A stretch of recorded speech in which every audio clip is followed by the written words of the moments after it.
بسم اللہ الرحمن الرحیم۔ ما ودعک ربک وما قلا۔ ترجمہ کنز ایمان کے مطابق کہ تمہیں تمہارے رب نے نہ چھوڑا اور نہ مکرہ ہو جانا۔ ترجمہ کنز عرفان کے مطابق تمہارے رب نے نہ تمہیں چھوڑا اور نہ ناپسند کیا۔ ما ودعک ربک وما قلا، تمہارے رب نے نہ تمہیں چھوڑا اور نہ ناپسند کیا۔ اعلیٰ حضرت امام احمد رضا خان رحمۃ اللہ تعالی علیہ فرماتے ہیں، کفار کے اعتراض کا جواب دیتے ہوئے حق جلال اللہ نے فرمایا، والضحیٰ واللیل اذا سجا،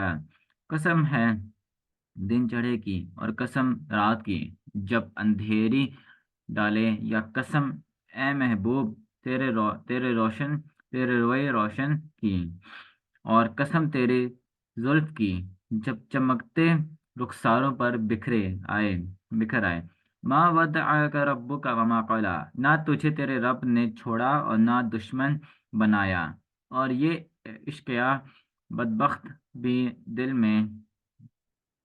خوب سمجھتے ہیں کہ خدا کی تجھ پر کیسی مہر یعنی رحمت ہے۔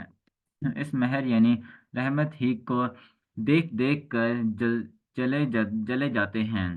اور حسد و عناد سے یہ طوفان جوڑتے ہیں، اور اپنے جلے دل کے پھپھولے پھوڑتے ہیں، مگر یہ خبر نہیں کہ وَلَلْآخِرَةُ خَيْرٌ لَكَ مِنَ الْأُولَىٰ، بے شک آخرت تیرے لیے دنیا سے بہتر ہے۔ وہاں جو نعمتیں تجھ کو ملیں گی، نہ آنکھوں نے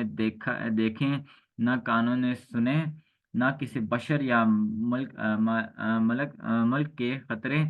میں آئیں، جن کا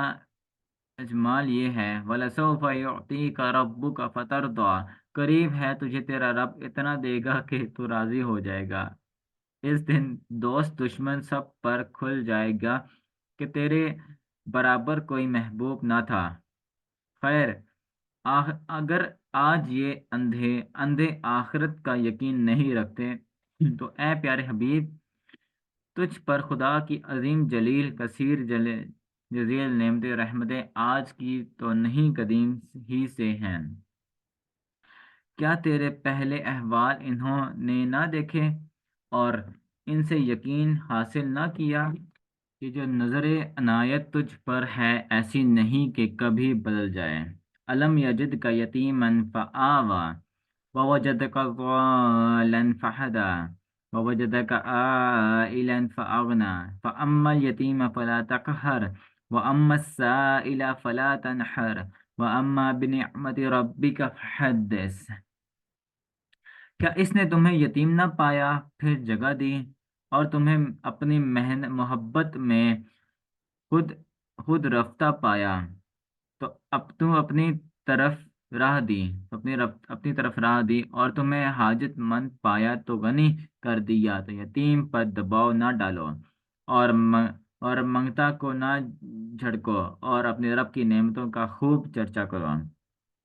کفار کے اعتراض سے معلوم ہوا کہ کفار اس بات کو جان گئے تھے کہ نبی کریم صلی اللہ علیہ وآلہ وسلم اللہ تعالیٰ کے رسول ہیں، کیونکہ اگر انہیں یہ بات معلوم نہ ہوتی تو وہ اس طرح کا اعتراض نہ کرتے۔ نیز یہ بھی معلوم ہوا کہ قرآن مجید نبی کریم صلی اللہ علیہ وآلہ وسلم کا اپنی طرف سے بنایا ہوا کلام نہیں بلکہ اللہ تعالیٰ کا کلام ہے،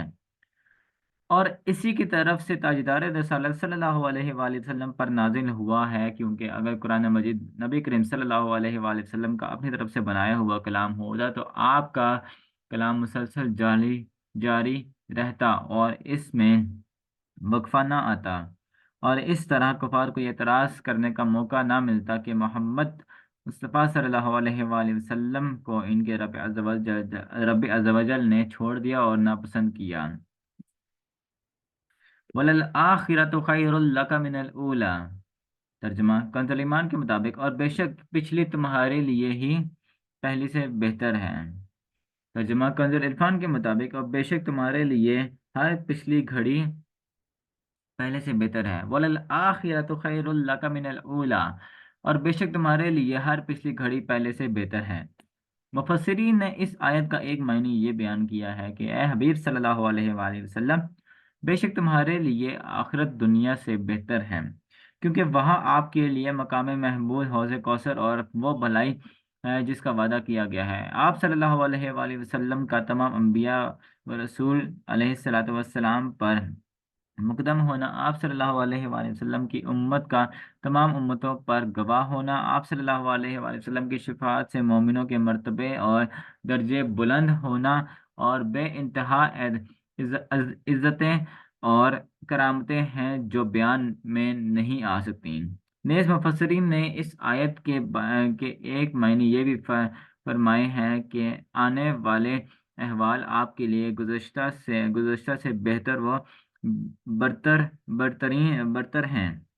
گویا کہ حق تعالی کا وعدہ ہے کہ وہ روز بروز آپ کے درجے بلند کرے گا اور عزت اور منصب زیادہ فرمائے گا، اور ہر آنے والی گھڑی